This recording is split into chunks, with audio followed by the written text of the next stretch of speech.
What is up, guys? It's your boy J Matt here. Welcome back. This video originally, I was planning on doing a different video, but wow, the NHL just decides to change my plans, huh? Recently, over the last week or so, we've had several trades go down, some really, really big trades in the hockey world, and a lot of them have caught a lot of people by surprise. And I'm gonna break some of those trades down today, what they are gonna mean towards the end of the deadline, which is, I believe, in little over a month, and also leading into the playoffs. Obviously, that'll be leading later into the year. To start off with one of the trades first, it was back on January 31st. The Philadelphia Flyers acquired forwards Andrei Kuzmenko and Jacob Pelletier and a second-round pick. In return, the Calgary Flames received Morgan Frost and Joel Farabee. This was a very interesting trade because Morgan Frost and Joel Farabee are basically right at their prime edge. Like, they're in the mid-20s and they're about to enter their primes. And a lot of people thought they were going to be the here and now and the future of the Philadelphia Flyers. But the Flyers decided to go into sell mode. They want to rebuild, obviously. They want to make sure they get any kind of picks they can get and any kind of talent they can get at this point. And they got a good haul. They got Andrei Kuzmenko, who's not a bad forward. I do like his play style a little bit. They also got a former first-round pick and Jacob Pelletier. This kid can actually be a star in the making, potentially. It depends on how he's developed with Philadelphia. Calgary is in a battle right now for the playoffs. They are fighting for a wild card spot and potentially even top 3 in the Western Conference in the Pacific Division. They're doing a lot. They're doing a lot better than a lot of people thought they would be doing. And that's why they made this trade. They want to get players that are not already competing here and now in Morgan Frost and Joel Farabee, but they're also preparing for the future potentially, because these two forwards, again, they're just now entering their primes.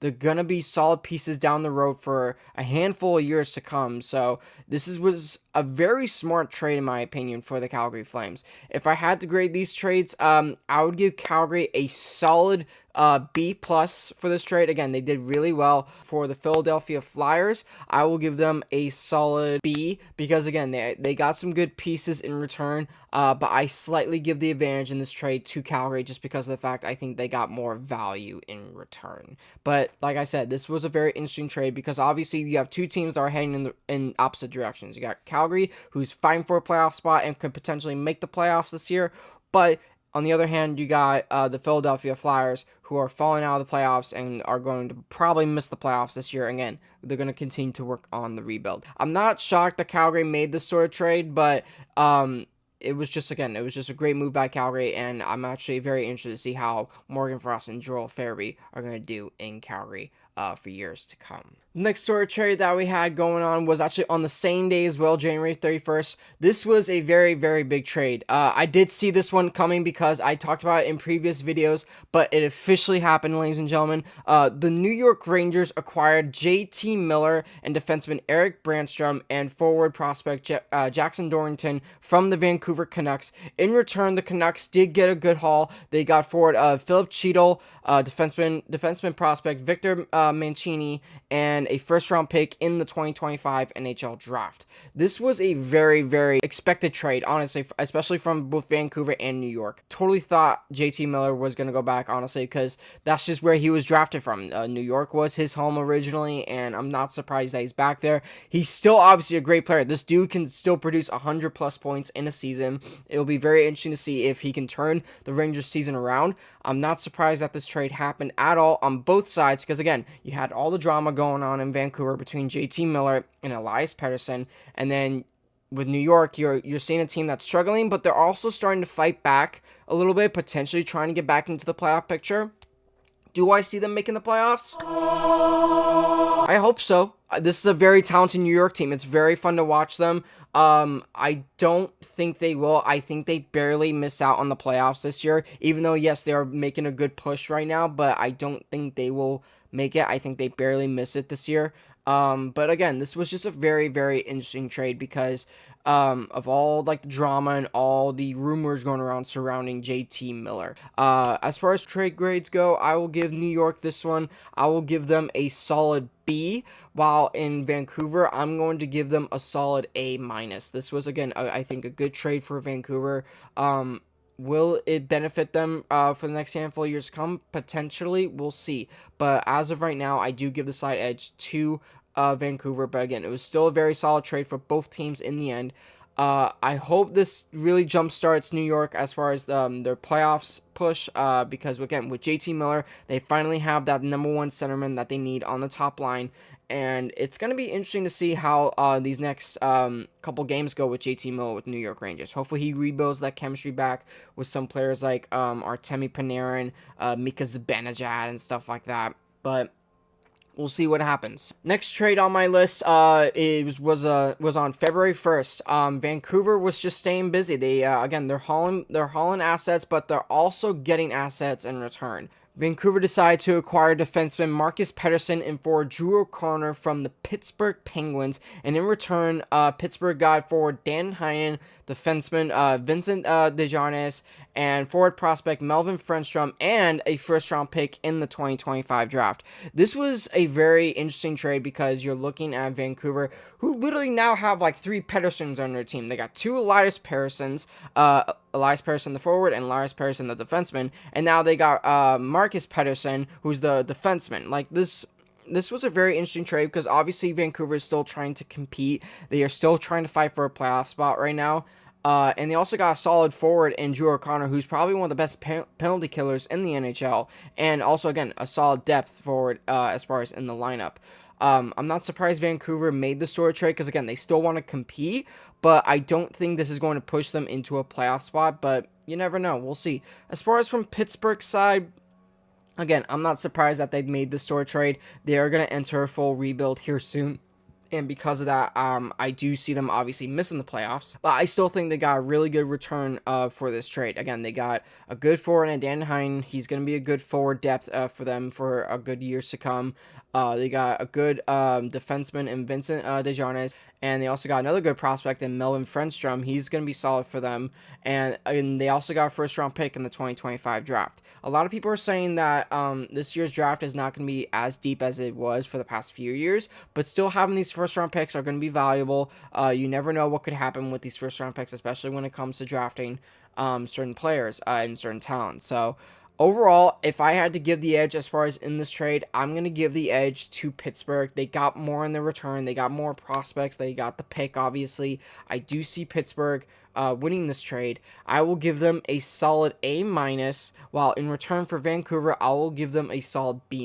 Again, this was a good trade for Pittsburgh compared to Vancouver. Vancouver still got a good few pieces, obviously, but I don't see them being like these huge deal breakers, you know? So, I decided to give the edge to Pittsburgh in this trade, but overall, a very good trade for both teams, and we'll see what happens, obviously, when it gets closer to the deadline, especially with Pittsburgh, because they're going to be in the rebuild, obviously, so we'll see what happens if they decide to haul off more players and picks and stuff like that, so we'll see.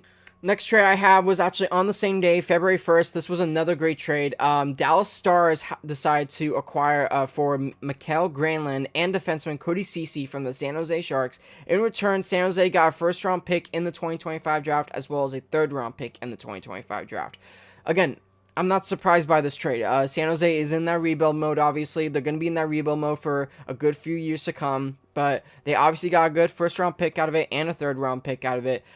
In return, Dallas did get a really good forward in Mikael Granlund. He's going to be a great depth forward piece for them when it comes to their playoff push. And they also got a good defensive depth piece in Cody Ceci. Cody Ceci's not that bad. He's got experience. He knows how to play defense well.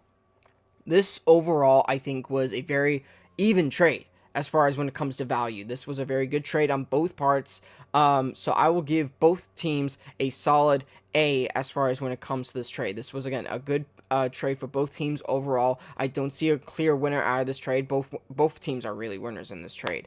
Again, San Jose got picks to rebuild and build their talent pool for years to come, while Dallas got pieces for them to help in their playoff push right now and potentially go for a cup.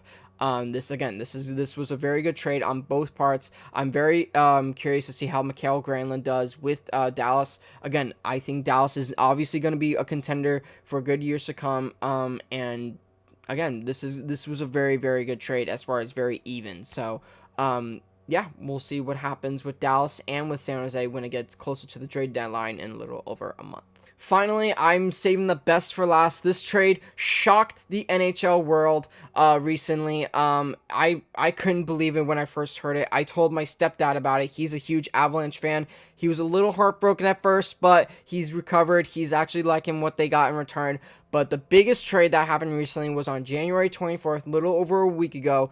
The Carolina Hurricanes decided to acquire star forward Mikko Rantanen from the Colorado Avalanche, and they also acquired forward Taylor Hall from the Chicago Blackhawks. In return, Carolina sent Jack Drury and Martin Necas from their team to Colorado Avalanche, and as well as a second-round pick in the NHL draft this year. And as far as Chicago-wise, they got a forward prospect Nils Juntrop and a third-round pick in this year's draft. This was a huge trade because obviously you have three teams involved. You got Colorado, you got Carolina, and you got Chicago. This was a very huge trade. And you're obviously looking at the pieces and you're like, wait a minute. Martin Necas? Mikko Rantanen? What is happening right now? You guys got to understand that you're talking about Mikko Rantanen and Martin Necas, two of the best players right now in the NHL when it comes to overall point percentage and point producing wise. These guys are just on a different level. They're near the top as far as like top 10 as far as scoring in the actual NHL. A lot of people didn't see this coming as far as from the Mikko side of things, because Mikko Rantanen, again, he's still young. I believe he's in his mid to late 20s. He's in his prime right now. The dude is just balling. Like, the dude is just rocking it right now. And a lot of people thought that, yes, he's entering the last year of his contract with Colorado, but a lot of people thought Colorado was going to be able to re-sign him for, obviously, the max contract and for years to come to keep him. But there were starting to get rumors going around that apparently Colorado was starting to become uncomfortable with the fact that we were getting closer to the trade deadline. They still haven't had a contract in place for Mikko Rantanen, and because of that, they decided to get desperate. That's when they looked to Carolina. Carolina also was in the same situation. Martin Necas is playing out of his mind lately. He's just been producing well for them, and he's not even playing top minutes. Like, average-wise, he was only playing like 16 minutes, 17 minutes for Carolina per game. While for Mikko Rantanen, he was averaging like around like 23 to 25 minutes. So, honestly, like, a lot of people thought like this trade was never going to happen, especially with Martin Necas and Mikko Rantanen. They were both comfortable with the teams that they were at, and ultimately something had to give, especially with Colorado. And ultimately, Colorado decided to pull the trigger. They traded Mikko Rantanen to Carolina, and in return, they obviously got Colorado got Martin Necas and Jack Drury. He's going to be a solid depth piece for Colorado as far as being a forward. He's going to be very solid for them. But Martin Necas was obviously the deal breaker in this trade. They wanted to get a huge point producer in return from trading away Mikko Rantanen, and they did. They got a huge piece in Martin Necas. Will he be able to fit with Nathan MacKinnon and Cale Makar? Maybe. We'll see. This is going to be a very interesting trade for the next few months to come, because obviously now you got to rebuild some chemistry with both of these teams. Carolina made this trade because they're in this win mode now. They want to win now. They obviously got another piece in Taylor Hall, great forward as well. He's going to provide solid depth for them in their lineup for the playoffs. Carolina's sending this message to the Eastern Conference like, hey, we mean business this year. We want the cup. And I'm not surprised that Carolina made this sort of trade. However, there's always a but. There's always a but. I can't help but feel like this trade was very similar to last year's trade with Carolina when they made the trade for Jake Guentzel. As you know, Jake Guentzel is actually with the Tampa Bay Lightning this season because he signed with them in the offseason. But last season during their playoff push, Carolina decided to trade for Jake Guentzel, and he was in the final year of his contract. And a lot of people thought that Carolina was going to re-sign him and have him for a good years to come. That ended up not happening, and it ended up biting Carolina in the butt, obviously. And ultimately, after seeing that happen, like, I can't help but feel like that was such a lose situation as far as when it comes to that trade now, when Carolina traded for Jake Guentzel. When you look at this trade, I can't help but feel like something the same is going to happen, because Mikko Rantanen is a star forward. This guy is going to be good for years to come. Is he going to want to play in a market such as Raleigh, North Carolina? I don't know. Maybe, we'll see. But he is in the final year of his contract. He could sign with anyone, anywhere, once the season is over. Do I see Carolina obviously making that push to re-sign him? Yes. Will they re-sign him? I don't know. that is definitely going to be a question that is going to be answered hopefully in the next couple months leading into the playoffs and into the offseason. But right now, it is a good trade as far as for the here and now. They want to win now, obviously. But if they do not re-sign Mikko Rantanen, that's, I think, a huge loss when it comes to this trade. Especially with Martin Necas. Martin Necas still has 2 years left on his contract, so he's staying in Colorado for at least the next 2 years. So that's good for Colorado, at least. When it comes to Chicago in this part of the trade, yes, they got a good prospect, and they also got a third-round pick in this draft. They didn't, but that's it. Like, they didn't get anything else as far as for Taylor Hall. Like, I feel like they could have gotten maybe another pick or another prospect, but I guess in the end, again, they're also going to be in the rebuild, so this was a trade expected of Carolina because they also retained some salary when it comes to Mikko Rantanen's contract so that Carolina could get him. So, again, I'm not surprised that Chicago was part of this trade. They're in a rebuild mode now. They want to get whatever they can get. It is what it is.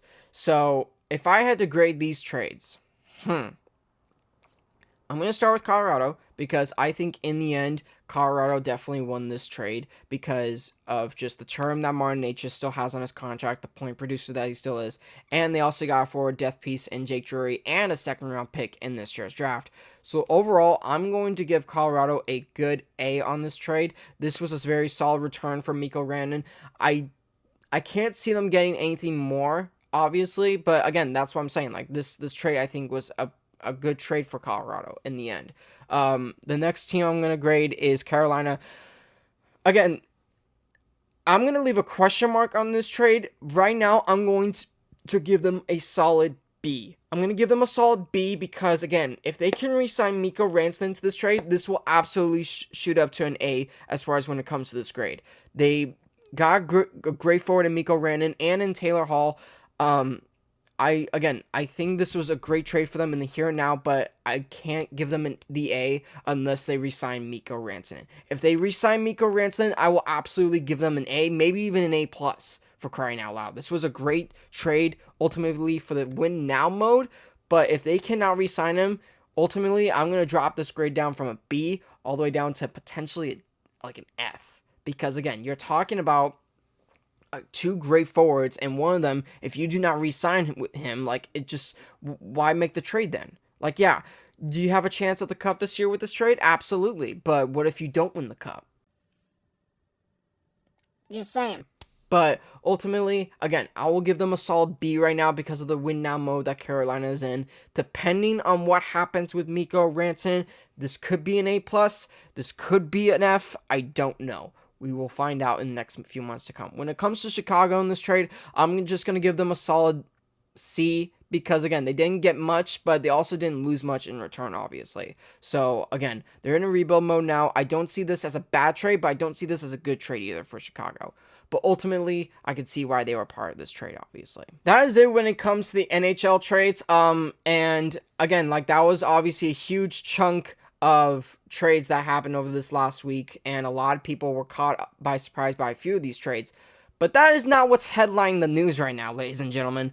I'm going to get off topic here for once. Yes, I've been talking hockey a lot, but there's been this huge event that just happened in the NBA, the National Basketball Association, a sport that I'm going to talk about very soon.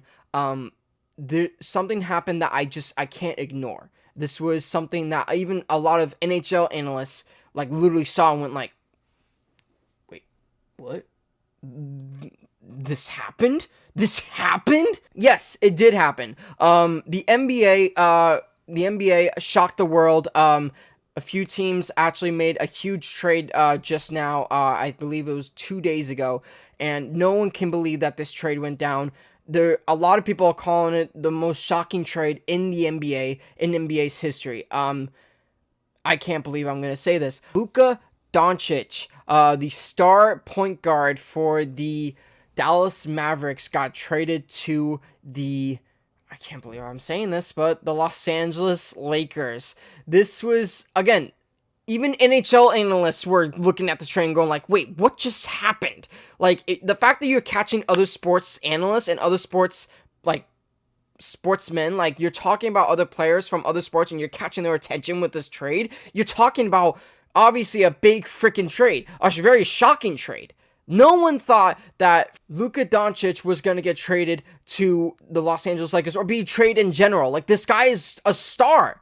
This guy's a star in the making. He's literally turning 26 in 2 weeks. He's literally entering the prime of his career, and he's like doing wonders. This guy led the Dallas Mavericks to the NBA Finals literally last year single-handedly, maybe with a little help from Kyrie Irving, obviously, but no one thought that this trade would go down. Everyone thought that freaking Luka Doncic was gonna stay a Dallas Maverick for life. And lo and behold, literally on a random freaking night in the middle of towards the end of January, everyone saw this and went like, wait, what just happened? What just happened? Like, I'm still dumbfounded by this trade. Like, obviously Dallas wanted to get a haul, but I don't know what Dallas was thinking here. Like, Dallas did get a good piece, obviously. They ended up getting center and point guard Anthony Davis in this trade, but that was really all they got. And they got one first-round pick and a prospect. Those are the only 3 pieces that they got for Luka Doncic. Those are the 3 pieces they got. That's it! How do you give up only freaking Anthony Davis, a prospect, and a first-round pick for Luka Doncic? This guy is a generational talent. Dallas should have gotten at least a handful of first-round picks for this guy. Like, it was insane that the fact that they got rid of him like this. Like, and obviously Dallas Mavericks fans are calling for heads right now. Like, so many people in Dallas are so upset by this trade. And obviously people in Los Angeles, including myself, are so excited about this trade. Because now you're talking about a star generational talent back in Los Angeles. You're talking about a guy who's going to lead the Lakers for years to come. I can't believe it. Like, no one can believe that this trade went down. And obviously a lot of people were kept in the dark about it. LeBron James obviously got kept in the dark about it.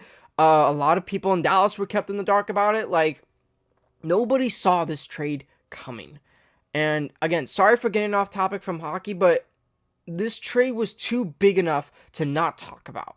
This trade was absolutely insane. Like, I don't know how this trade happened. It did. No one saw it coming. I certainly didn't, but here we are now. I'm in shock. Like, I'm still baffled at the fact that the Dallas Mavericks got rid of him. A lot of people are saying that the Dallas Mavericks were afraid they weren't going to re-sign him because he is in the final year of his contract, and they were also having some issues with his conditioning and health issues, potentially. Again, I don't know. These are just the rumors that are spreading.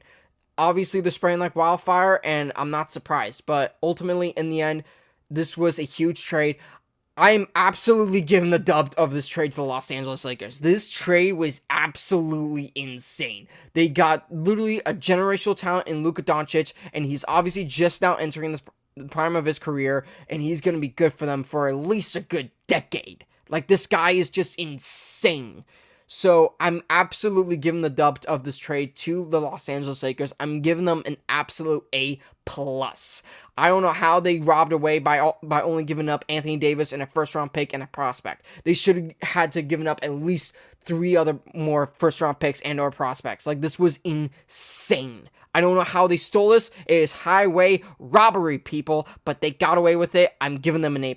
Dallas, I'm giving Dallas an absolute D on this trade. Like, yes, obviously they got Anthony Davis. Like, yes, obviously is he going to help them right now as far as potentially enter the playoffs and maybe win in the playoffs? Maybe. We'll see. But Anthony Davis is such a question mark because he's not healthy. Like, the dude gets injured so much to the point where it's just like, is he even on the court? And when he is on the court, yeah, he totally is a star. Like, the dude freaking balls. But like, I can't help but feel like Dallas lost this trade. They literally only got a first-round pick and Anthony Davis and a prospect out of this trade. Like, I don't get it. Like, I don't get how Dallas loses this trade. Like, it just is unbelievable, in my opinion. So I'm giving them a D. I'm giving them the L in this trade. I don't think this was a good trade for them, but who am I to judge? I'm not a GM. I wish I was a GM, but hey, who am I to judge at least? I don't know. But thank you guys for tuning in for that. I'm sorry again, I got off track about that. Again, too big of a trade to not talk about. And I appreciate you guys tuning in. It means all the world to me. Thank you guys so much. Like and subscribe as always, guys. Thank you guys for so much love and support. I really appreciate it. Next handful of videos I'm going to be coming out with are going to be very exciting. Again, in-game content. That was going to be my original video, but obviously that got delayed with some trades that I had to break down. To give you a little bit of a preview for the next video, I'm going to give you something right here. Mom, why is she fucking your wife and my woman? That's game. Alright, we're going home. We're going home. That's game. Yeah, that game was not fun. No, it was fun. I will admit, like, obviously we can't win them all, but no, that game was a lot of fun because that was the first time I got to go to a game with my dad. And it was against my second favorite team, the Pittsburgh Penguins. At least we lost to the Penguins. That's all I gotta say. But ultimately, yes, that was a great game, and great game to go to with my dad as far as just being able to spend time with him. And yeah, it was just a really, really good time, and I can't wait for you guys to see that video. There's gonna be plenty of good reactions, a lot of funny stuff. I can't wait for you guys to tune into that. Thank you guys so much for tuning in. As always, please like and subscribe, follow please, and tune into my Instagram page. Again, I'm gonna be posting a lot when it comes to this next month, especially with trades happening. Again, the trade deadline is coming up, so keep your eye out for that. And thank you guys so much again, and as always, let's go!